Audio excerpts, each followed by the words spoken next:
হাসিনা বুবু, ও হাসিনা বুবু, তুমি একটা কাজ করো। এই তুমি যে কোনো একটা মাছের একটা বেস্ট একটা একটা তুমি রেসিপি করে আমাকে খাওয়াও তো একদিন। মোদি বন্ধুরে, ও মোদি বন্ধুরে, এই সময় আর রেসিপি যত গন্ডগোল চলতেছে ভাই, এই সময় আর রেসিপি খাওয়াতে পারবো না ভাই, তুমি হোটেলে খেয়ে নিও। হাসিনা বান্ধবী, ও হাসিনা বান্ধবী, দেখো এই সমস্ত বললে হবে না, ঠিক আছে? একটা রেসিপি অনেকদিন পর খেতে চাইলাম, ফিশের রেসিপি, তুমি ফিশ কারিয়ে করে দাও। মোদি বন্ধুরে, ও মোদি বন্ধুরে, সব কারি তোমাকে তো খাইয়েছে, ঠিক আছে, এবং খাওয়াবো, খাওয়াতে চাই, কিন্তু দেখো না এইরকম দেশের কোলাহল পরিস্থিতিতে তোমাকে কি আর ভালো করে দিমাগ খাটিয়ে রান্না করে খাওয়াতে পারবো বলো?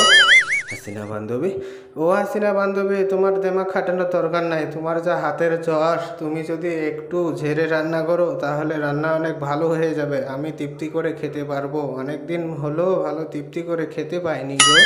মোদি বন্ধুরে, ও মোদি বন্ধুরে, ঠিক আছে ঠিক আছে, তুমি এত করে যখন বলতেছো তাহলে ঠিক আছে, আমি রান্না করে তোমার জন্য এক টিফিন পাঠিয়ে দেবো, তুমি খেয়ে নিও, ঠিক আছে, অসুবিধা নাই।